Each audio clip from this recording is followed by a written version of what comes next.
पूजा plastic, container, मसाला box, tray, जग और strainer. स्वास्थ्य के लिए सुरक्षित, टिकाऊ क्वालिटी के साथ पूजा प्लास्टिक आपके किचन का परफेक्ट पार्टनर। बिहार में चुनाव की तारीख नजदीक आ रही है और सियासी तापमान उसी मुताबिक बढ़ रहा है। सबसे बड़ा त्योहार छठ महापर्व भी है। हर दिन चुनावी समर को लेकर दिलचस्प खबरें आती हैं। प्रधानमंत्री मोदी इसमें शामिल होंगे आने वाले कैंपेन में स्टार कैंपेनर के तौर पर। प्रधानमंत्री मोदी अक्टूबर के अंतिम सप्ताह और नवंबर की शुरुआत में पूरे बिहार में कई रैलियां करने वाले हैं। न सिर्फ वोटर्स का मूड ये बदल सकती हैं, बल्कि चुनावी समीकरण उलट सकती हैं। फर्स्ट फेज की वोटिंग से पहले 4 दिन के भीतर 12 सभाएं प्रधानमंत्री करेंगे। 23 अक्टूबर को सासाराम, गया और भागलपुर जाएंगे। 28 अक्टूबर को दरभंगा, मुजफ्फरपुर और पटना में रैली करेंगे। तीसरा दौरा 1 नवंबर को छपरा, पूर्वी चंपारण और समस्तीपुर में होगा। 3 नवंबर को पश्चिम चंपारण, सहरसा और अररिया के फारबिसगंज में उनकी रैली का कार्यक्रम है। इसके अलावा प्रधानमंत्री के साथ साथ बाकी के जो बड़े लीडर्स हैं उनको भी पूरी तरह से चुनावी मैदान में उतार दिया गया है। प्रधानमंत्री के अलावा केंद्रीय गृह मंत्री अमित शाह, उनका भी इस पूरे मामले में इन्वॉल्वमेंट होगा। उनकी भी कई सभाएं।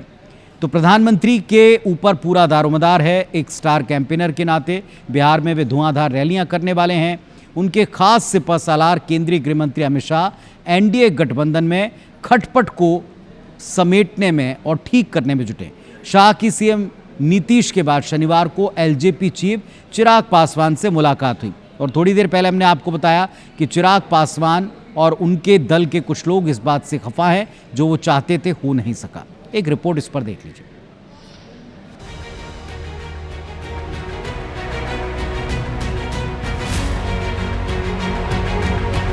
सरकार बन गई समझ।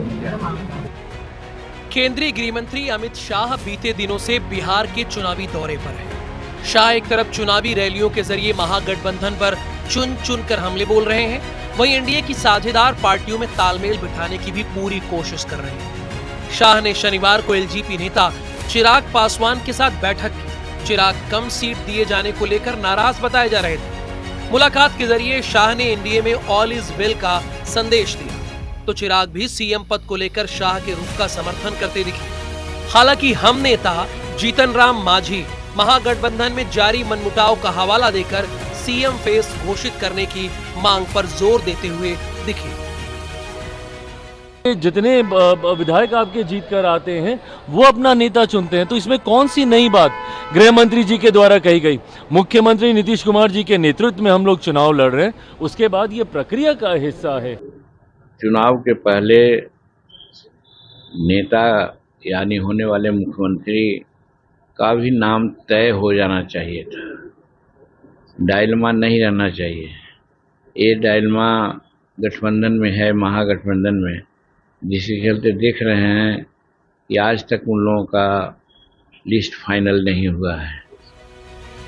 जाहिर है अमित शाह बोल चुके हैं कि एनडीए में मुख्यमंत्री का नाम का ऐलान चुनाव नतीजों के बाद ही होगा। वैसे सीएम फेस को लेकर महागठबंधन में भी तकरार छिड़ी है।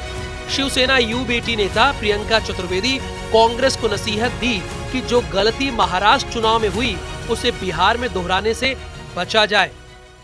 I would just repeat one thing: the mistakes made for the Maharashtra elections, where the chief ministerial candidate wasn't declared, where we were, all the 3 alliance partners were fighting with the number of seats and the allocation of seats and the candidates, should not repeat in Bihar.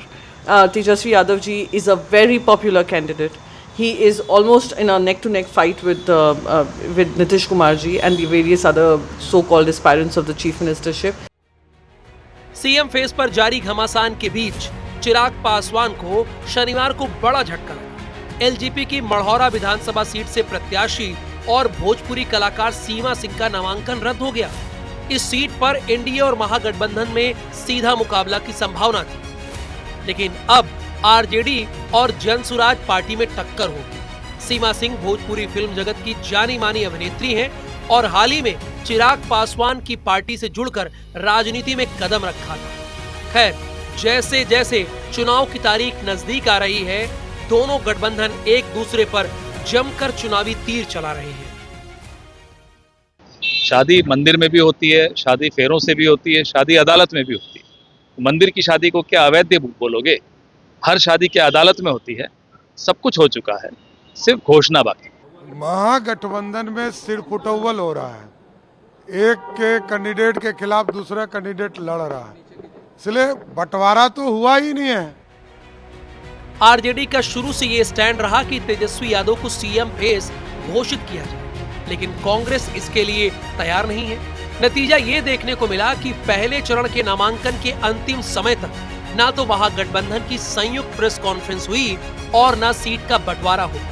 करीब 10 सीटें ऐसी हैं जहां महागठबंधन की पार्टियों ने एक दूसरे के खिलाफ नामांकन दाखिल कर रहे अब नाम वापसी के लिए जोर आजमाइश चल रही है। चुनाव के नतीजों पर इसका क्या असर पड़ता है, ये देखना दिलचस्प है। Bureau report, IBC 24।